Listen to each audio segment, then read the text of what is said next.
Halo semuanya, kembali lagi bersama saya Madianto. Kali ini kita akan membahas tentang indikator gaya hidup boros yang berlebihan. Merasa bahwa terkadang kehidupan merasa kurang, bukan karena rezeki yang kurang, atau banyaknya masalah yang menimpa, bahkan kesialan. Tapi itu semua datang dari gaya hidup yang terlalu berlebihan. Hal ini menyebabkan kita mengalami kesulitan, keuangan, dan juga krisis ekonomis serta masalah lainnya, yang justru membawa kita ke lubang kesengsaraan sendiri. Sehingga untuk kamu yang ingin merubah diri, mungkin bisa menengok sedikit saja gaya hidup yang sudah dikategorikan berlebihan. Apa saja? Yang pertama, menekan biaya hidup. Berhemat untuk kebutuhan sehari-hari merupakan tanda di mana gaya hidup kamu terlalu berlebihan. Bahkan terkadang sengaja menekan biaya kebutuhan demi bisa membeli atau menggunakannya untuk kepentingan nafsu belaka. Hal ini bisa menjadi indikator positif bahwa kamu memang memiliki gaya hidup yang berlebihan. Karena faktanya kita hidup dan bekerja untuk memenuhi kebutuhan sehari-hari, dan gaya hidup hanyalah selintas untuk menyenangkan hati. Sayangnya justru banyak orang berpikir sebaliknya. Kedua, selalu berutang.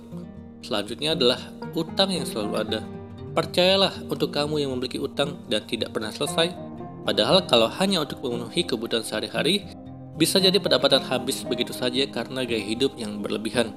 Sehingga kebutuhan sehari-hari pun tidak cukup menggunakan pendapatan saja dan harus berutang. Untuk menghindarinya, cobalah kurangi gaya hidup agar kamu juga bisa terbebas dari utang yang tidak kunjung usai. Ketiga, tidak pernah mencatat atau menghitung. Apakah kamu merasa bahwa uang habis begitu saja, tanpa merasa atau tanpa tahu kemana uang tersebut habis? Maka hal tersebut bisa menjadi indikator gaya hidup yang berlebihan. Apakah kamu tahu bahwa mereka yang boros pasti tidak pernah mencatat kemana saja uang tersebut lari? Selain itu, kemana saja uang itu digunakan, umumnya atau layaknya dicatat agar kamu bisa menghitung anggaran yang habis. Tetapi mereka yang boros pasti membiarkannya begitu saja. Hal seperti ini menandakan bahwa sebenarnya uang tersebut habis untuk bersenang-senang dan kamu tidak tahu kemana uang tersebut lari. Karena bersenang-senang tanpa ada batasan juga termasuk salah satu gaya hidup yang berlebihan, yang tentunya dapat membawa dampak buruk pada keuangan. Keempat, tidak memiliki uang tabungan. Apa itu tabungan? Apa juga investasi itu? Pasti sebagian orang yang memiliki gaya hidup berlebih membiasakan mereka menghabiskan uang tanpa ada batasan untuk menyebabkan mereka menjadi kesulitan uang ketika butuh. Untuk itu, kalau kamu sadar tidak memiliki tabungan, dana darurat, investasi, dan sejenisnya, maka kamu harus tahu bahwa gaya hidup yang dijalankan sudah berlebihan dan kelewat batas. Karena menyebabkan pengelolaan uang kamu setiap beberapa waktu menjadi berantakan. Kelima, aturlah gaya hidupmu. Memang kalau membicarakan gaya hidup tinggi akan sulit dipisahkan dengan cara hidup generasi saat ini.